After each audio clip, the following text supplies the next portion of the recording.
오늘 우리에게 주시는 하나님의 말씀은 로마서 5장 12절에서 21절까지 말씀입니다. 저와 여러분들이 한 절씩 교독하고 마지막 절을 합독하도록 하겠습니다. 그러므로 한 사람으로 말미암아 죄가 세상에 들어오고 죄로 말미암아 사망이 들어왔나니 이와 같이 모든 사람이 죄를 지었으므로 사망이 모든 사람에게 이르렀느니라.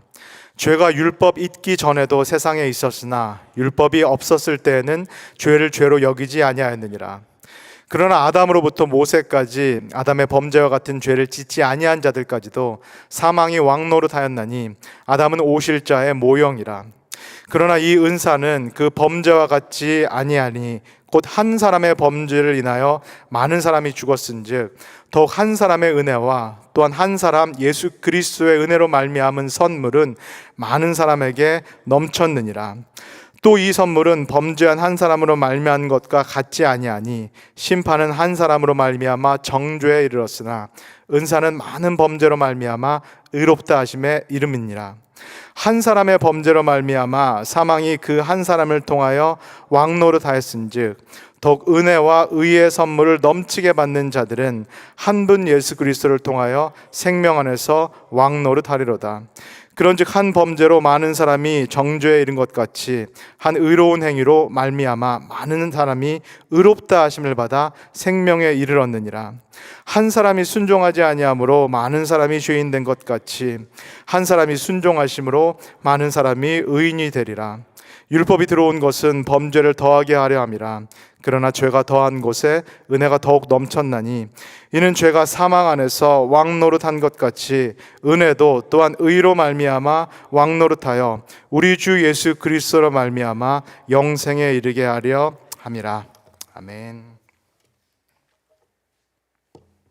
안녕하세요. 토요 아침 예배에 나오신 모든 분들을 주님의 이름으로 환영합니다. 제가 앞에서 이 기도 제목을 같이 나누고 우리가 함께 기도한 것처럼 제가 몇 주간에 걸쳐서 한 3주 정도 된 것 같은데 몇 주간에 걸쳐서 첫 번째 기도 제목으로 전도와 또 구원을 위한 기도 제목을 드리고 있습니다. 전도 그리고 선교는 우리가 해도 그만 안 해도 그만인 그런 선택적인 것이 아닙니다. 전도와 선교는 우리가 반드시 해야 되는 그런 필수입니다. 우리 선교부, 전도부가 열심히 이 전도를 위해서 기도를 하고 계신 줄 믿습니다. 특별히 김동천 장로님께서 우리 선교부, 전도부 단톡방에 매일 이 전도 대상자, 우리 성도님께서 올려주신 그 전도 대상자 이름을 이렇게 업로드 해주시고 업데이트 해주시고 계십니다. 그래서 저도 짧게나마 그 명단을 보고 매일 함께 기도를 하고 있습니다. 우리가 전도하라 또 선교하라는 말을 들을 때 아무리 부담스러울지라도 전도와 선교가 힘들기 때문에 이것을 하는 것을 아무리 부담스럽게 느낄지라도 교회는 반드시 전도와 선교에 대해서 강조를 해야 됩니다. 왜냐하면 전도와 선교가 하나님께서 우리에게 맡겨주신 가장 중요한 이 땅의 지상 명령이기 때문입니다. 우리가 계속 기도하고 있는 것처럼 우리가 품고 있는 이 전도 대상자들, 무엇보다도 우리 가족들, 우리 친지들, 그리고 우리 자녀들, 우리 손주들, 이들이 예수 그리스도를 만나도 그만, 안 만나도 그만인 것이 아닙니다. 우리가 그렇듯이 이들이 하나님을 만나야 되는 것은 선택이 아니라 반드시입니다. 필수입니다. 만약에 내 삶에 남은 한 가지 소원이 있다면, 내 많은 소원들 중에서 하나님께서 딱 한 가지 소원만 들어주실 수 있다라면은 우리는 주저없이 이렇게 말할 수 있습니다. 내가 기도하고 있는 우리 가족, 우리 자녀, 우리 손주도 하나님을 만나게 해달라고, 이게 내가 남은 한 가지 소원이다라고 우리도 주저없이 하나님께 말할 수 있습니다. 그런데 가까운 사이일수록 전도를 한다라는 거, 복음을 전하는 것이 매우 어렵습니다. 마켓에 나가서 길에 가서 전도지를 나눠주거나 복음을 전하는 것은 오히려 쉽습니다. 그러나 가까운 사이, 무엇보다도 가족에게 복음을 전하는 것, 전도를 하는 것은 매우 어렵습니다. 우리 자녀들, 손주들에게 전도를 하는 것, 우리와 달라도 너무나 다릅니다. 언어와 문화만 다른 것이 아니라 그들이 갖고 있는 생각들, 가치관들, 세계관이 우리가 갖고 있는 생각, 가치관과 또 세계관과 너무나 다릅니다. 저도 그렇고 우리는 오랫동안 신앙생활을 했습니다. 그리고 하나님과의 직접적인 체험이 있습니다. 오랫동안 성경을 읽었습니다. 그래서 우리는 기독교적인 세계관을 갖고 있습니다. 이제는 누가 뭐라고 그래도 이 세상을 바라보는 이 시각, 역사를 바라보는 이 시각, 그리고 내 삶을 바라보는 이 시각, 내가 지금 체득한 이 기독교적인 세계관을 나는 버릴 수가 없습니다. 그런데 우리 자녀들, 우리 손주들은 또 다릅니다. 그들은 그들만의 세계관이 있고 그들만의 관점이 있습니다. 그들이 살면서 경험한 바대로, 그들이 세상에서 배운 대로, 그들이 지식적으로 쌓아 올린 대로 그들만의 세계관, 그들만의 관점이 있습니다. 우리가 가족 간에, 특별히 다음 세대에게, 자녀와 손주에게 복음을 전하기가 어려운 이유는 이 차이 때문입니다. 단순히 언어와 문화의 차이를 넘어서 세계관의 차이입니다. 관점의 차이입니다. 우리가 계속 함께 읽고 있는 이 로마서의 저자 이 바울은 우리가 잘 알고 있듯이 사도입니다. 그리고 바울은 목회자이기도 합니다.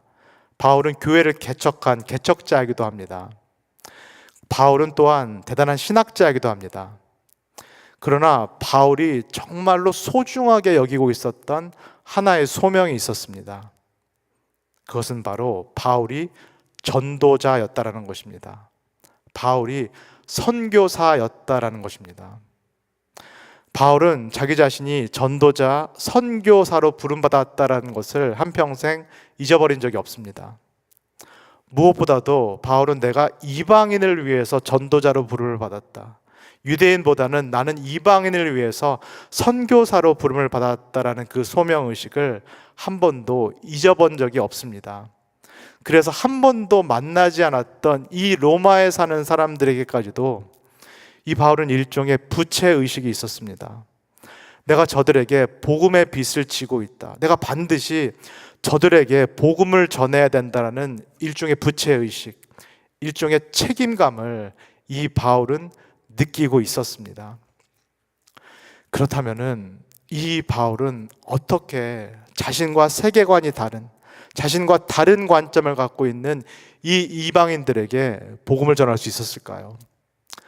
이 선교사로서, 전도자로서 바울이 갖고 있었던 선교 전략, 바울이 갖고 있었던 전도 전략이 있다라면은 그것이 과연 무엇이었을까요? 그것이 바로 오늘 우리가 함께 읽은 로마서 5장 12절에서 21절까지의 말씀입니다. 우리 12절을 다시 한번 읽도록 하겠습니다. 시작. 그러므로 한 사람으로 말미암아 죄가 세상에 들어오고 죄로 말미암아 사망이 들어왔나니 이와 같이 모든 사람이 죄를 지었으므로 사망이 모든 사람에게 이르렀느니라. 이방인의 복음 전도자로 부름받은 이 사도 바울, 정말로 다양한 문화, 언어, 세계관, 가치관을 갖고 있는 이 이방인들에게 이 사도 바울은 어떻게 복음을 전하기 시작했을까요? 이 모든 사람들이 공통적으로 갖고 있는 한 가지 문제에서부터 시작합니다. 이 사람이 유대인이 됐던, 로마인이 됐던, 고린도인이 됐던, 갈라디아인이 됐던, 에베소인이 됐던 모든 사람들이 공통적으로 겪고 있는 한 가지 보편적인 문제에서 이 사도 바울은 전도를 시작합니다. 그것이 무엇인가요? 죽음입니다. 모든 사람이 겪을 수밖에 없는 죽음의 문제, 사망의 문제에서부터 사도 바울은 전도 그리고 복음을 전하기 시작합니다. 지금도 마찬가지지만 그때도 모든 사람들은 이 죽음이라는 것, 모든 이들이 겪을 수밖에 없는 이 사망이라는 것을 필연적인 것으로 여겼습니다. 이것은 죽었다 깨나도 피할 수 없는 필연적인 운명으로 여겼습니다. 우리도 마찬가지지만 그때 그 사람들도 그래서 그들이 갖고 있는 의학과 과학의 이 힘을 빌어서 이 죽음의 문제, 사망의 문제를 어떻게든 해결해 보고자 했습니다. 그리고 종교의 힘을 빌어서 이 두려운 죽음의 문제를 어떻게든 초월해 보고자 했습니다. 때로는 죽음 이후에 다시 태어난다와 같은 일종의 윤회 사상을 믿음으로써 이 두려운 죽음 앞에서 초연해 보려고 시도한 적도 있었습니다. 그러나 이 모든 노력과 시도에도 불구하고 죽음이라는 것, 사망이라는 것은 그대로 있습니다. 이 모든 노력에도 불구하고 죽음과 사망이라는 것은 원래 그 자리에 처음부터 있었던 것처럼 정말로 필연과 운명처럼 그 자리에 떡 버티고 있습니다. 그런데 바울의 접근법, 바울의 전도법은 완전히 다릅니다. 모든 사람들이 죽음이라든가 사망이라는 것은 피할 수 없는 운명, 원래 처음부터 거기 있었던 것으로 여기고 있는데 사도 바울은 완전히 다른 말을 합니다. 죽음이라는 것, 사망이라는 것이 원래 처음부터 거기에 있었던 것이 아니다. 원래 처음부터 거기에 있었던 것이 아니기 때문에 죽음과 사망은 피할 수 없는 운명이 아니다라고 이야기를 합니다. 모든 인간이 받아들일 수밖에 없다라고 하는 이 죽음과 사망이 사실은 우연적으로 일어난 것이다. 마치 사고처럼 우연적으로 발생한 것이다라는 그 당시 사람들이 전혀 들어보지 못했던 그런 말을 사도 바울이 하게 됩니다. 무엇보다도 이 죽음이라는 것은 이 땅을 만드신, 이 세계를 만드신 하나님께서 원하시지 않았던 것이다. 하나님께서 원래 피조 세계를 지으실 때, 세상을 만드실 때, 인간을 지으실 때 그 청사진 안에는, 그 계획 안에는 지금 여기에 있는 죽음이라는 것, 사망이라는 것이 없었다라고 말합니다. 원래 없었던 것이 우발적으로 생겨났다. 우발적으로 사고처럼 일어났다라고 사도 바울이 이야기를 합니다.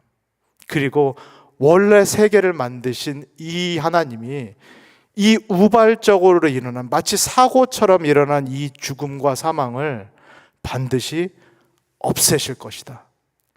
이것을 반드시 제거하실 것이다 라고 사도 바울이 이 전도, 이 복음의 이야기를 출발을 합니다.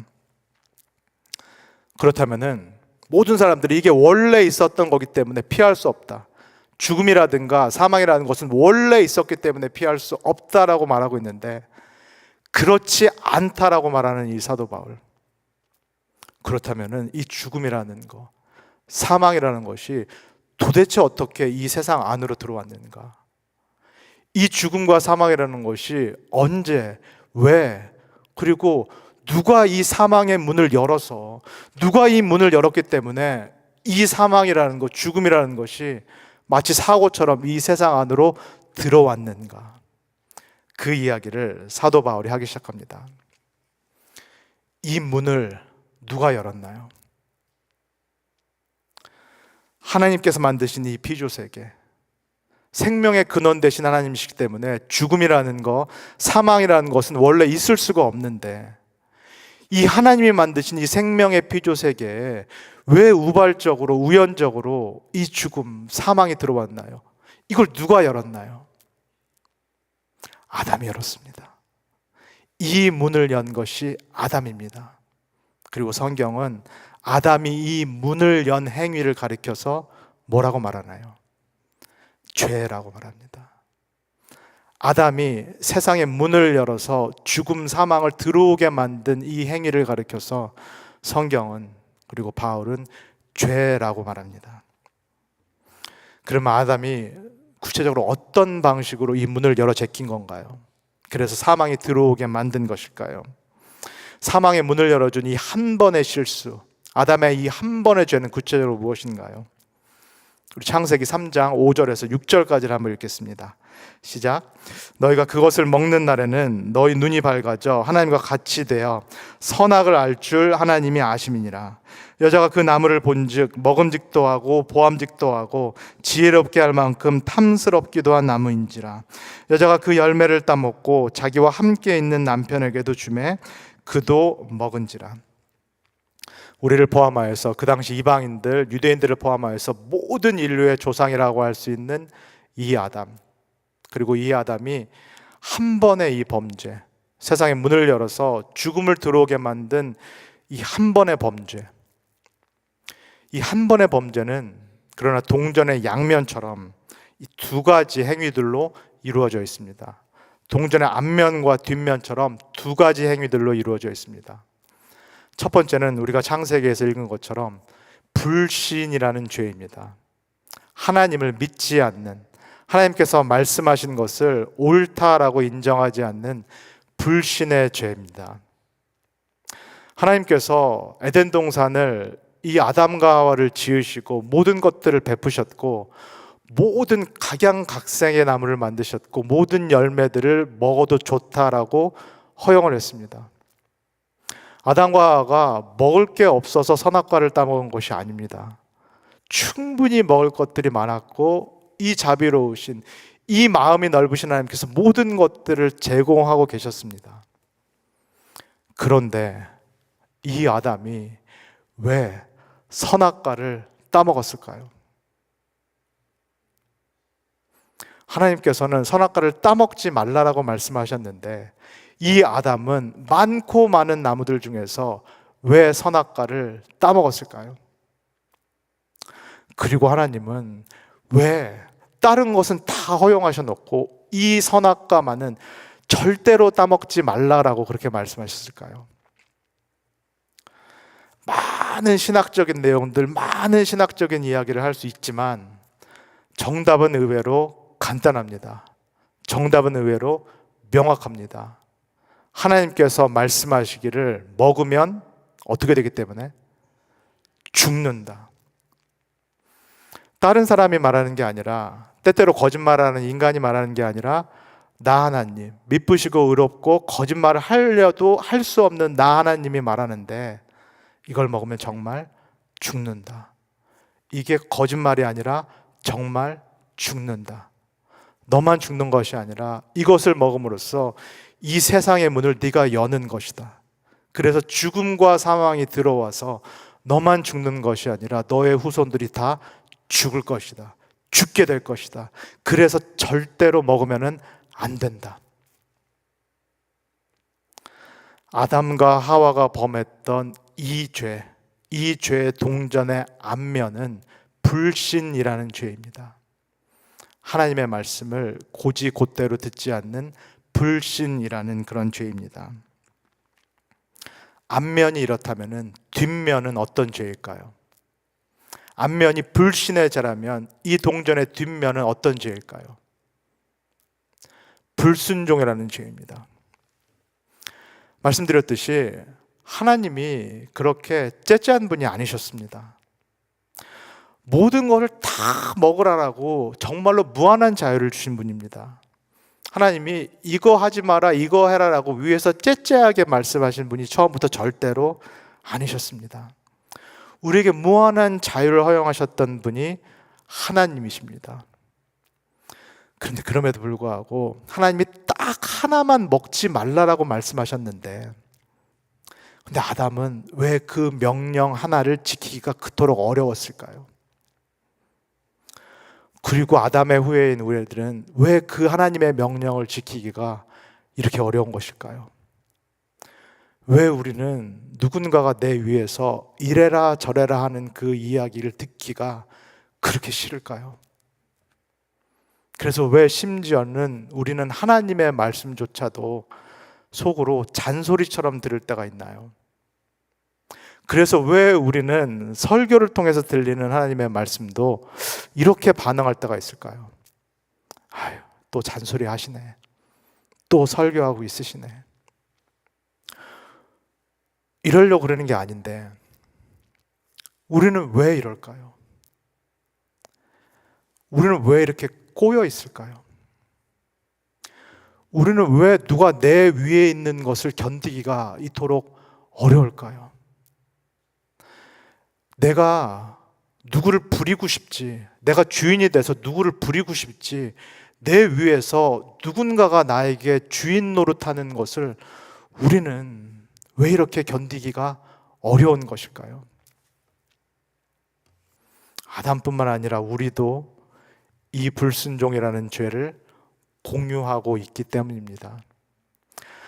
아담이 선악과를 따먹은 이유가 사실은 하나님을 마음에 두고 싶지 않아서, 그렇게 자유를 주시고 자비로운 하나님인데도 하나를 명령하시는 그 하나님을 사실은 두고 싶지 않아서, 그래서 내가 하나님이 돼서 나의 마음대로 살고 싶은 그 아담의 불순종의 죄를 우리가 공유하고 있다라는 사실입니다.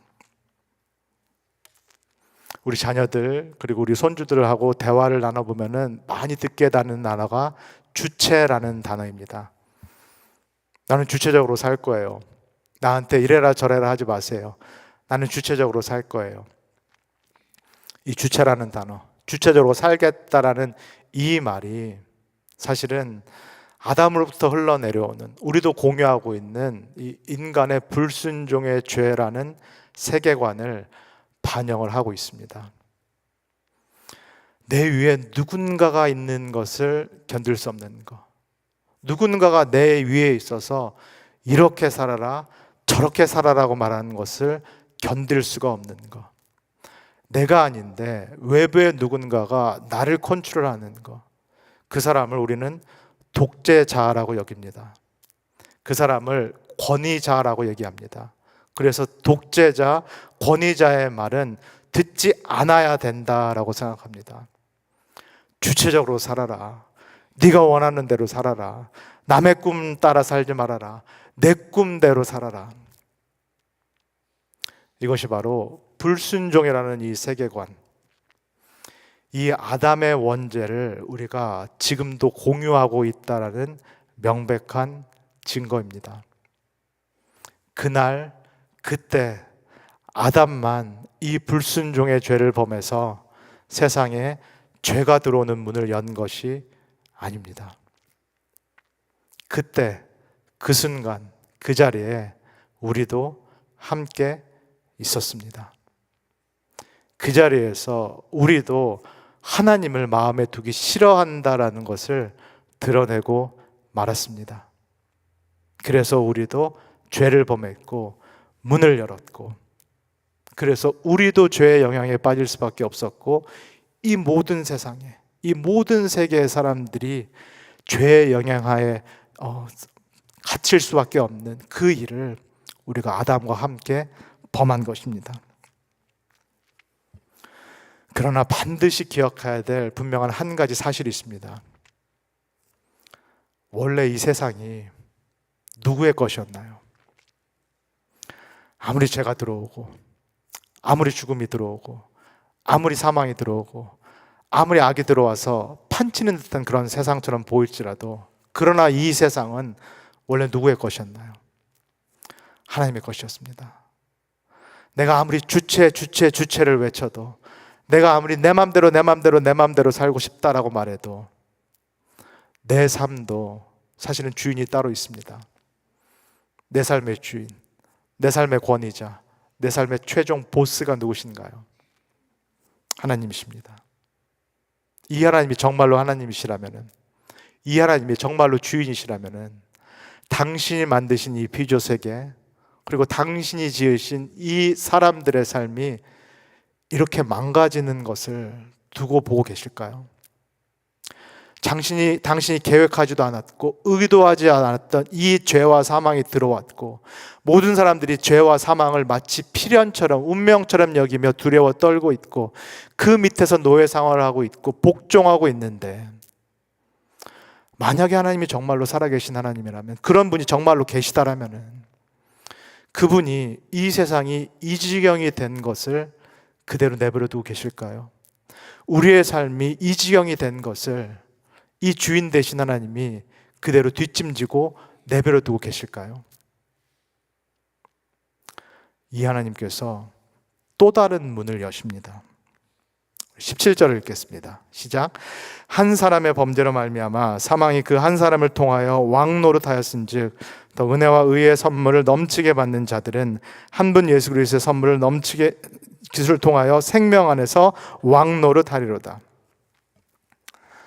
아담이 한 번의 범죄, 그러나 사실은 동전의 양면과 같은 이 불신과 불순종의 한 번의 범죄로 사실은 세상에 문을 열었고, 그래서 죄와 사망이 이 세상에 들어와서 모든 사람들 위에서 왕노릇하고 있다라면은, 그게 지금 우리가 겪고 있는 현실이라면은, 그러나 이 세상의 주인인 하나님께서 또 다른 문을 여셨습니다. 이 생명이 들어올 수 있도록, 하나님께서 원래 원하셨던 하나님의 생명이 들어올 수 있는 또 다른 문을 누군가가 여셨습니다. 그분이 누구신가요? 그분이 바로 예수 그리스도입니다.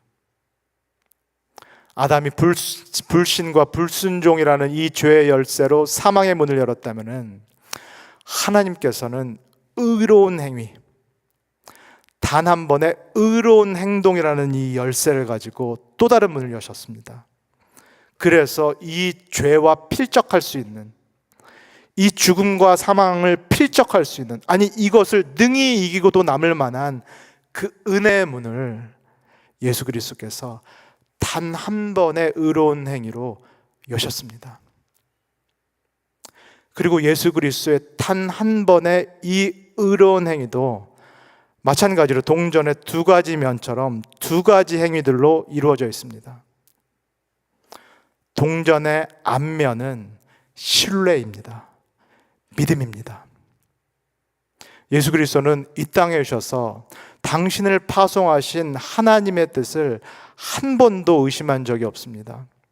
하나님께서 나를 파송하신 이유, 모든 세상을 구원하라라고 나를 파송하신 그 이유, 그 뜻이 이루어지리라는 것을 한 번도 의심한 적이 없습니다. 말 그대로 이 아들 되신 예수 그리스도와 아버지 되신 하나님은 일심동체, 혼연일체셨습니다.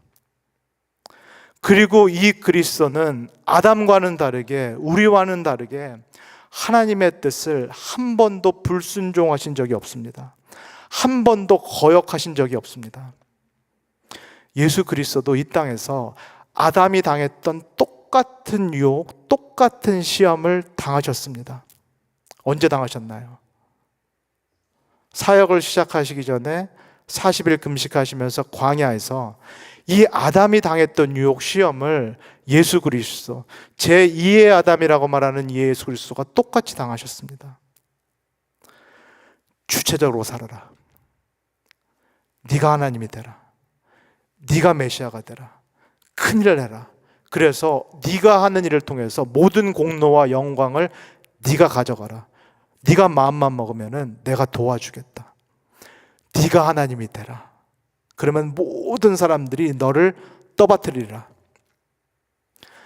아담이 넘어갔던 그 유혹, 그래서 아담이 죄를 범했던 그 유혹을 예수 그리스도도 인간이 되셔서 똑같이 당하셨고 똑같이 경험하셨는데, 예수 그리스도는 철저하게 하나님의 뜻에 순종을 하신 것입니다. 그렇다면은 이 믿음이라는 동전의 앞면, 그 다음에 예수 그리스도의 순종이라는 이 동전의 뒷면, 예수 그리스도의 이 의로운 한 행위의 결정체가 무엇인가요? 그 클라이막스가 무엇인가요? 그것이 바로 2000년 전에 일어난 십자가 사건입니다. 당신을 보내신 하나님의 뜻을 끝까지 신뢰하셨던 예수 그리스도, 내가 죽는 길이 모든 사람들, 모든 세상을 구원하고 다시 문을 열어서 하나님의 영원한 생명이 흘러들어오는 그 길이다라는 이 하나님의 말씀을 끝까지 의심하지 않았던 이 예수 그리스도, 그리고 하나님의 뜻에 순종하여서 죽음과 사망의 권세를 자신의 몸에 짊어지신, 죽음과 사망이라는 모든 사람들이 두려워하고 필연이라고 말하는 그 세력을 자신의 몸 안에 담으시고, 그래서 자신이 죽으심으로써 이 죽음의 모든 세력과 권세를 이기신, 그 끝까지 가는 순종을 하시는 것이 바로 예수 그리스도의 십자가 사건입니다. 이 단 한 번의 예수 그리스도의 이 의로운 행위, 이 십자가의 사건을 통하여서 드디어 2000년 전에 새로운 문이 열렸습니다. 그 전까지 이 세상에 죄와 사망이 왕노릇하였고 모든 사람들이 죄와 사망을 두려워했다라면은 2000년 전에 일어난 그 역사적이고 객관적인 사건으로 인하여서 새로운 문이 열렸고 생명이 들어왔고 이제까지 지배하고 있었던 죄와 사망의 권세가 마침내 패배하였다는 그 소식이 우리가 사도 바울을 통해서 듣고 있는 기쁜 소식입니다. 마지막 21절을 읽겠습니다. 이는 죄가 사망 안에서 왕노릇한 것 같이 은혜도 또한 의로 말미암아 왕노릇하여 우리 주 예수 그리스도로 말미암아 영생에 이르게 하려 함이라. 복음은 말 그대로 소식입니다. 그것도 기쁜 소식입니다. 우리가 해방을 맞이하였다는 기쁜 소식입니다. 우리가 자유를 얻게 됐다는 기쁜 소식입니다. 이제 왕이 바뀌었다는 기쁜 소식이야말로 우리가 성경을 통해 듣게 되는 기쁘고 복된 소식입니다. 아담이 불신과 불순종의 죄로 인하여서 문을 열어서 사망이 지금까지 왕노를 했다면 이제 새로운 시대가 도래했다. 마치 1945년에 광복이 이루어져서 새로운 시대가 우리 대한민국에 도래한 것과 마찬가지로 2000년 전에 분명히 이 땅에서 일어난 역사적인 객관적인 사건을 통해서 일어난 그 한 번의 사건을 통하여서 새로운 역사가 시작됐다. 새로운 시대가 도래했다라는 것이 성경이 우리에게 전해주고 있는 기쁜 소식, 복음인 것입니다. 그래서 전도를 한다라는 것, 복음을 전한다라는 것은 바로 이 소식을 전하는 것입니다. 전도는 설명이 아닙니다. 전도는 설득도 아닙니다. 전도는 간청도 아니고 믿어달라고 애걸복걸하는 것도 사실은 아닙니다. 복음을 전하는 것, 전도를 한다는 것은 이미 이루어진 이 기쁜 사건의 소식을 전하는 것입니다. 왕이 바뀌었다. 통치자가 바뀌었다. 이제 생명이 이 세상에 넘쳐흐르기 시작했다라는 것, 이 소식을 전하는 것이 복음을 전하는 것이요, 선교를 하는 것입니다. 그리고 이 기쁜 소식이 다름 아닌 나를 위한 소식이다라는 것을 받아들이는 것이 믿음입니다. 2000년 전에 일어났던 그 역사적이고 객관적인 사건, 다른 거는 다 의심할 수 있어도 분명히 이루어진 그 역사적이고 객관적인 사건, 모든 사람들이 다 알 수 있는 그 사건, 성경에만 기록된 것이 아니라 사실은 로마 역사에도 예수라는 인물이 십자가에 죽었다라고 기록되어 있는 그 역사적이고 객관적인 사건이 다름 아닌 나를 위한 사건이었다라는 것을 받아들이는 것, 이것이 믿음입니다. 아담만 불신과 불순종의 죄를 통하여서 사망의 문을 열어준 게 아니라 그때 그 자리에 나도 함께 있었다라는 거. 그래서 아담만 죄책이 있는 것이 아니라 나도 죄책이 있다라는 거. 그래서 아담만 이 피할 수 없는 사망의 운명에 얽혀맨 것이 아니라 사실은 나도 내 잘못 때문에, 내 죄 때문에 이 죄와 사망과 죽음이라는 권세를 피할 수 없었는데, 필연과 같이 맞닥뜨릴 수밖에 없었는데, 그 사슬을 예수 그리스도께서, 하나님께서 십자가의 사건을 통하여서 끊어주셨다라는 것, 그 사슬을 끊어주셨다라는 것을 믿는 것이, 받아들이는 것이 바로 믿음일 줄 믿습니다. 우리가 누리고 있는 이 믿음이 우리 가족들, 무엇보다도 우리의 자녀들, 그리고 우리의 손주들에게도 속히 전해지기를 소원합니다. 우리가 들은 이 기쁜 소식, 들어도 그만, 안 들어도 그만, 예수를 만나도 그만, 안 만나도 그만이 아니라 반드시 들어야 되는 이 복된 소식, 반드시 만나야 되는 예수 그리스도, 그리고 반드시 경험해야 될 이 은혜를 우리 가족들, 우리 자녀들, 그리고 우리 손주들도 속히 깊이 경험하는 그 은혜가 임하기를 주 예수 그리스도의 이름으로 간절히 소원합니다. 다 같이 기도하겠습니다. 사랑해 주님, 오늘 사도 바울의 말씀을 통하여서 우리도 사실은 아담과 함께 그 자리에서 그 문을 연 장본인임을 하나님 앞에서 고백합니다. 하나님, 우리도 하나님을 불신했고 하나님을 불순종하는 그 죄를 아담과 함께 그때 그 자리에서 범했음을 고백합니다.